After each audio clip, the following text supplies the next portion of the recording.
الحمدللہ رب العالمین والصلاة والسلام علی سید الانبیاء والمرسلین وعلی آلہ واصحابہ اجمعین الی یوم الدین۔ الحمدللہ آج 4 جون 2023 کو سنڈے کے دن ہمارا یہ پبلک سیشن نمبر 97 انشاءاللہ منعقد ہونے جا رہا ہے۔ آپ کے یہ ریئل ٹائم سوالات پرچیوں کی شکل میں میرے پاس آ چکے ہیں۔ اللہ کا نام لے کے پرچیں شروع کرتے ہیں۔ پہلے میں ایک ضروری بات عرض کر دوں کہ بعض اوقات ایسی پرچیاں بھی آتی ہیں جن میں کوئی ایسا ٹاپک پوچھا ہوا ہوتا ہے آپ نے جو پوری ڈاکٹرن ہے، جو ہاں یا نہ میں جواب نہیں دیا جا سکتا، اس کے ساتھ کافی ساری چیزیں جوڑی ہوئی ہوتی ہیں۔ اس کے لیے میں آپ کو اپنی کوئی ویڈیو ریفر کر دوں گا جس میں پوری تفصیل کے ساتھ اس کے اوپر میں نے گفتگو کی ہوگی۔ بعض اوقات 35-40 منٹ، بعض اوقات 1 گھنٹہ 2 گھنٹے، بعض اوقات 3 گھنٹے بھی چاہیے ہوتے ہیں کسی ٹاپک کو ہر اینگل سے کور کرنے کے لیے۔ ہماری کوشش یہ ہوتی ہے کہ ہم مخالفین کے دلائل بھی آپ کے سامنے رکھیں تاکہ آپ کو یہ پتہ چلے کہ اگر کسی نے یہ عقیدہ اڈاپٹ کیا ہے تو کس بنیاد پہ کیا ہے، بجائے اس کے کہ ہماری ویڈیو دیکھنے کے بعد آپ کسی دوسرے شخص کی ویڈیو دیکھیں جو بالکل 180 ڈگری بات کر رہا ہے اور پھر آپ آ کے مجھ سے کاؤنٹر کوسچن کریں۔ میں نے جتنی بھی ویڈیوز ریکارڈ کروائی ہیں تفصیلی، اس میں نے مخالفین کے ان دلائل کا بھی ذکر کر دیا ہے جو عموماً عام علماء کو پتہ ہی نہیں ہے، یعنی جو وہ سوچ سکتے تھے نا، ان ساری باتوں کے جوابات بھی میں نے ریکارڈ کروائے۔ اس کی وجہ یہ کہ میں جب بھی کوئی ٹاپک چوز کرتا ہوں کہ اس پہ ڈسکشن کی جائے تفصیلی، تو میں مخالفین کے بھی تمام دلائل کتابوں میں جو آئے ہیں ان کے بڑے علماء کے وہ پڑھتا ہوں، پھر جو ان کے بڑے سپیکرز ہیں ان کو بھی سنتا ہوں، اس کے بعد کوئی رائے قائم کرتا ہوں۔ بغیر کسی کو پڑھے یا سنے کوئی رائے قائم کرنا وہ آپ کے لیے خود بھی اللہ تعالیٰ کے حضور مجرم بننے والی بات ہے، اور پھر بعد میں بھی نقصان ہوتا ہے۔ ادھوری بات چلی جائے تو مخالفین جو ہیں وہ کیا سے کیا بنا لیتے ہیں، جس کا واضح ثبوت آپ چھوٹے چھوٹے کلپس کی شکل میں دیکھتے رہتے ہیں۔ کلپس کاٹے اس لیے جاتے ہیں تاکہ آپ اپنا لقمہ کسی اور شخص کے منہ میں ڈالیں، اور یقین کریں بعض اوقات تو اس قسم کے کلپس ہوتے ہیں کہ مجھے اپنے کلپس دیکھ کے اپنے پہ غصہ آتا ہے، کیا بکواس کر رہا ہے یہ بندہ سامنے بیٹھ کے۔ تو میں پھر وہ فیل کر سکتا ہوں کہ ایک عام آدمی کے اوپر کیا امپریشن جاتا ہوگا، لیکن اس کے بعد میں پھر اس پہ نہیں صرف رہتا، مجھے کوئی مخالف کا بھی ادھورا کلپ لا کے دے، یہ وقتی طور پہ دل میں خیال ضرور آتا ہے کہ بکواس کیا کر رہا ہے، لیکن میں کوئی رائے قائم نہیں کرتا جب تک کہ میں وہ پوری بات سن نہ لوں۔ میری کوشش ہوتی ہے کہ پوری بات مجھے پتہ چلے، بیچ میں سے ایک ٹکڑا ہے، عین ممکن ہے کہ یہ جو بات کر رہا ہے وہ کسی دوسرے کی بات کوٹ کر رہا ہو، یا پھر یہ بات واقعی منوان اسی طریقے سے قرآن و سنت میں آئی بھی ہو۔ تو بجائے یہ کہ انسان فائنل رائے قائم کرے کسی کے بارے میں، اس کی پوری گفتگو سن لے۔ یہی وجہ ہے، ہماری یہ تربیت کا اثر ہے کہ اللہ کے فضل سے اس وقت آلموسٹ 8000 سے زیادہ تو صرف ہمارے اسٹوڈنٹس کے یوٹیوب چینلز ہیں، اور آلموسٹ 1 لاکھ کے قریب ویڈیوز وہ ہیں جن کے ساتھ ہیش ٹیگ لگے ہوئے ہیں۔ ہیش ٹیگ کے بغیر بھی بے شمار ویڈیوز ہیں، لیکن آپ ہمارے کسی اسٹوڈنٹ کی بھی کوئی ایک ویڈیو بھی ایسے نہیں دکھا سکتے کہ جس میں کسی مخالف عالم کی کوئی چھوٹی سی کلپنی سی کاٹ کے اور اسے کوئی غلط رنگ دینے کی کوشش کی گئی ہو، کیونکہ ہمارے مزاج میں یہ نہیں ہے، نہ یہ تربیت کی ہے کسی کی۔ دین سکھانے والے شخص کو ہمیشہ سولوشن اینڈ پہ کھڑا ہونا چاہیے، پرابلم اینڈ پہ نہیں کبھی کھڑا ہونا چاہیے۔ میں نے اپنی تحقیق کے دوران اپنی ینگ ایج کے اندر بہت کم لوگ ایسے پائے ہیں کہ جس سے جا کے جب آپ سوال کریں تو وہ اس سوال کو پازیٹیولی لیتا ہے، وہ فوراً ڈیفینسو موڈ میں جا کے آپ کے اوپر اٹیک کرنے کی کوشش کرتا ہے، کیونکہ اس کا مقصد آپ کی پرابلم کو سالو کرنا نہیں ہوتا بلکہ اپنے آپ کو ڈیفینڈ کرنا ہے۔ میرے پاس جتنے بھی کوشچنز آتے ہیں نا، میری کوشش ہوتی ہے میں سولوشن اینڈ پہ کھڑا ہوں اور یہ بات کسی طریقے سے ایک اچھے ٹیچر کی حیثیت سے سمجھا دوں. بعض اوقات کوئی ٹاپکس ایسے ہوتے ہیں جو پوری ڈاکٹرین ہوتے ہیں, ان کو آپ ایک جملے میں کور نہیں کر سکتے, جو مرضی آپ کریں. تو اس کے لیے میں پھر جب پرچیوں کو پڑھتا ہوں تو پھر میں اس میں آپ کو کوئی ویڈیو اپنی ریفر کر دوں گا کہ یہ میری ویڈیو دیکھ لیں, اس میں نے تفصیلی گفتگو کی ہے. ہاں, ورڈکٹ دے دوں گا کہ اس کے بارے میں میری رائے ان پرنسپل یہ ہے. لیکن اگر اس کو ایکسپلین کرنا شروع کرے تو میں اکثر کہتا ہوں کہ دیکھیں, اللہ تعالیٰ سے زیادہ تو کوئی اچھا ٹیچر نہیں ہے اور پیغمبر سے بہتر کوئی اسٹوڈنٹ نہیں ہے. اس کے باوجود اللہ تعالیٰ کو اتنی موٹی کتاب نازل کرنی پڑی ہے بات سمجھانے کے لیے. قرآن ایک صفحے پہ بھی ہو سکتا تھا, لیکن وسوسے ہی اتنے زیادہ ہیں, ایشوز ہی اتنے زیادہ ہیں کہ ان ایشوز کو سیٹل کرتے کرتے اتنی موٹی کتاب بن گئی. آج یہ میرا دعویٰ ہے کہ قرآن میں سے آپ ایک صفحہ بھی پھاڑ دینا تو یہ کتاب ہدایت کے لیے کافی نہیں ہوگی. اس میں ضرور کوئی ایسی بات لکھی ہوگی جس کا کوئی نعم البدل نہیں ہوگا. قصہ آدم اور ابلیس قرآن میں 7 دفعہ آیا ہے. 6 دفعہ اگر آپ پڑھیں تو آپ کو پتہ ہی نہیں چلتا کہ مقدمہ کیا ہے. سورۃ البقرہ میں سٹارٹ میں ہے, اس کے بعد سورۃ الاعراف میں ہے, سورہ صاد کے اندر, سورہ بنی اسرائیل میں, سورۃ الکہف کے اندر, سورہ طٰہٰ کے اندر.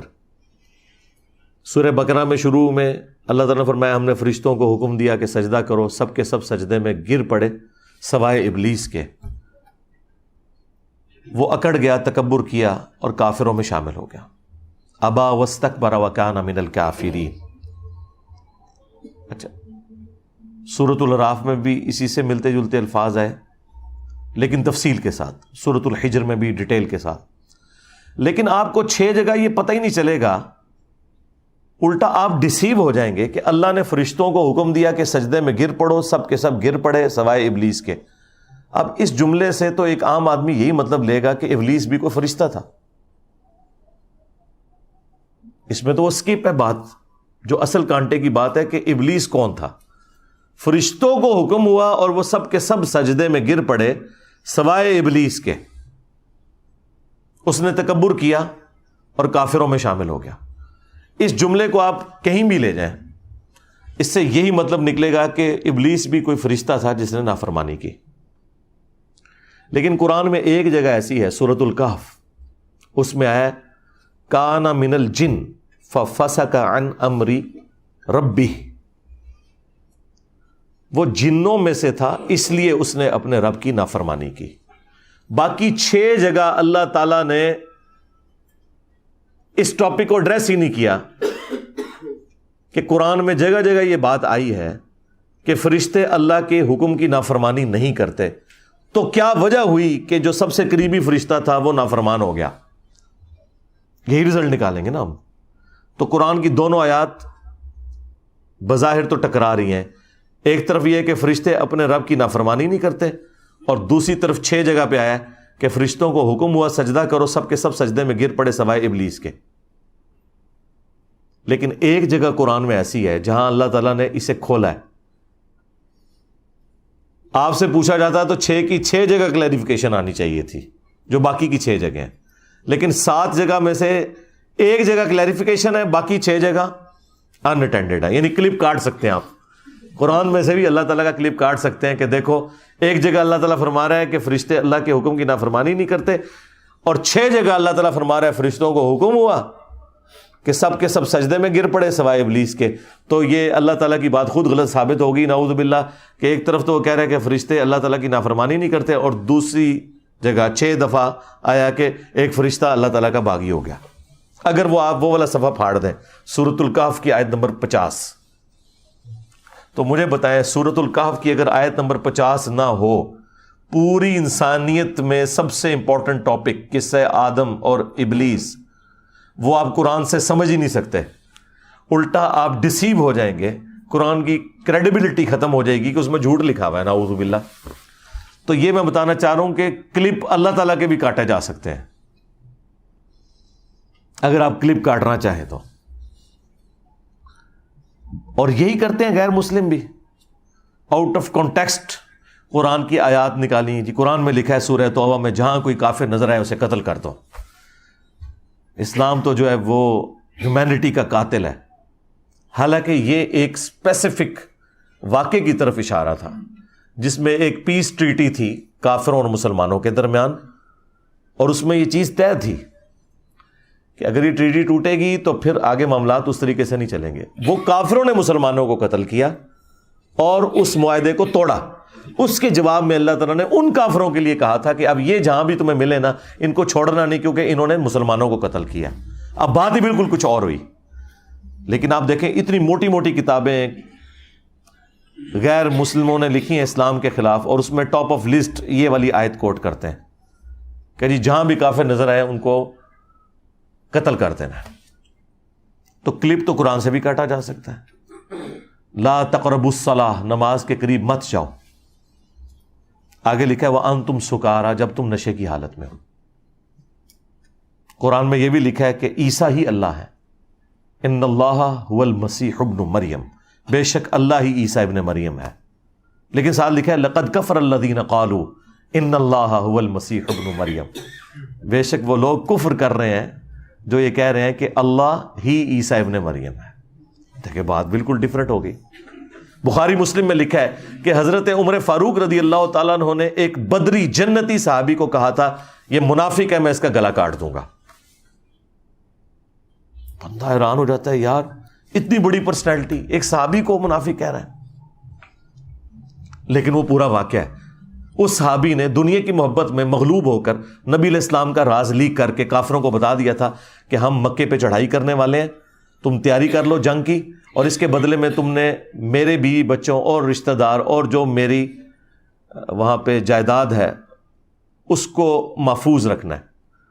اللہ تعالیٰ نے وحی کے ذریعے حضور کو بتا دیا.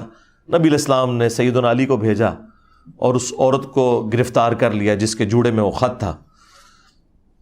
پہلے تو وہ مان نہیں رہی تھی, تو حضرت علی نے کہا کہ مجھے اس شخص نے بھیجا ہے کہ جو جھوٹا نہیں ہے, اور اسے اس ہستی نے خبر دی ہے کہ وہ بھی جھوٹی نہیں ہے.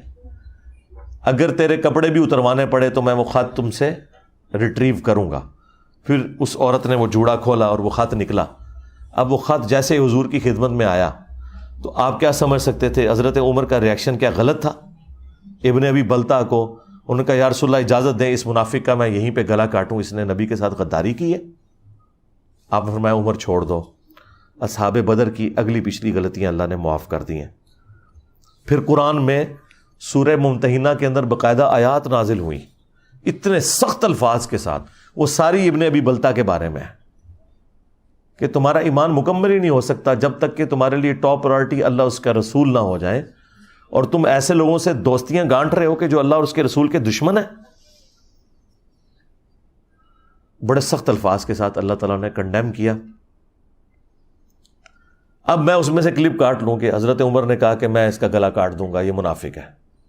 حضرت عمر نے بالکل ٹھیک کہا تھا, نبی کے ساتھ غداری ایک منافق ہی کر سکتا ہے.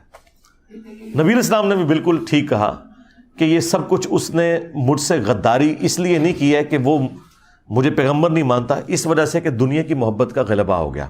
اور کس پہ ہو گیا؟ ایک بدری صحابی پہ. تو بنو امیہ شاہی کوئی نہیں. ہاں بدری جن کی اگلی پچھلی خطائیں معاف ہیں وہ بھی اپنے نبی کے ساتھ غداری کر جائیں.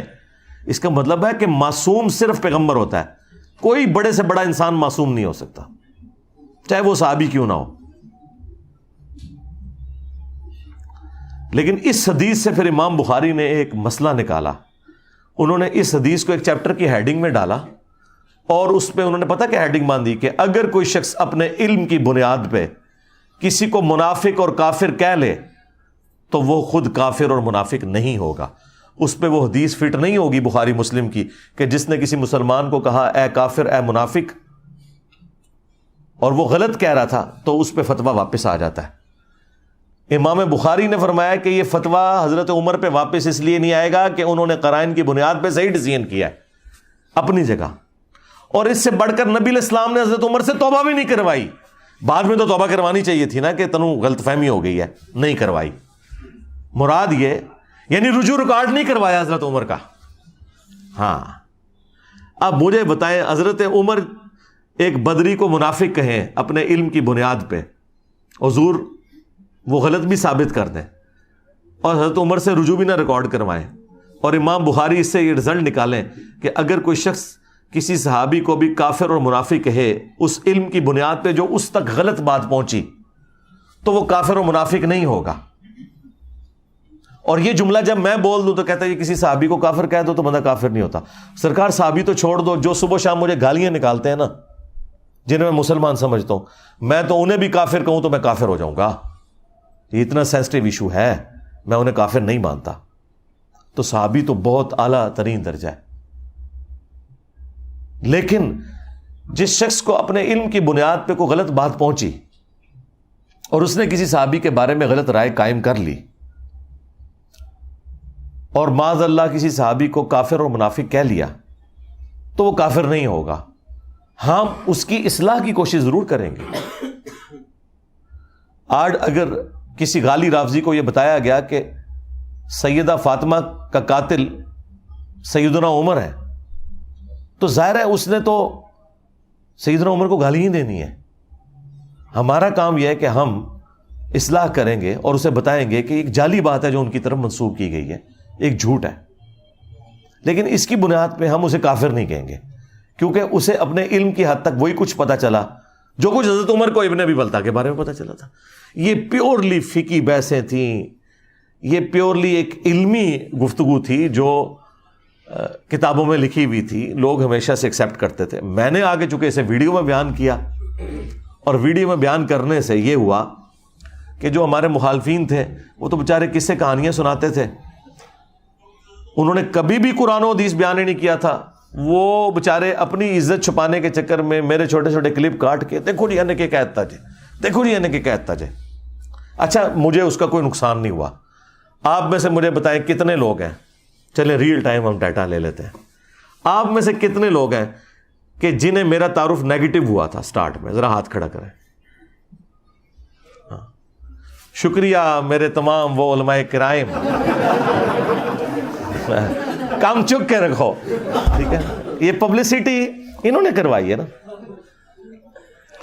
تو جتنا بولتے ہیں اتنی اپنی بدنامی اپنے ذمہ لیتے ہیں. اللہ تعالیٰ نے انسان کو عقل دی ہوئی ہے.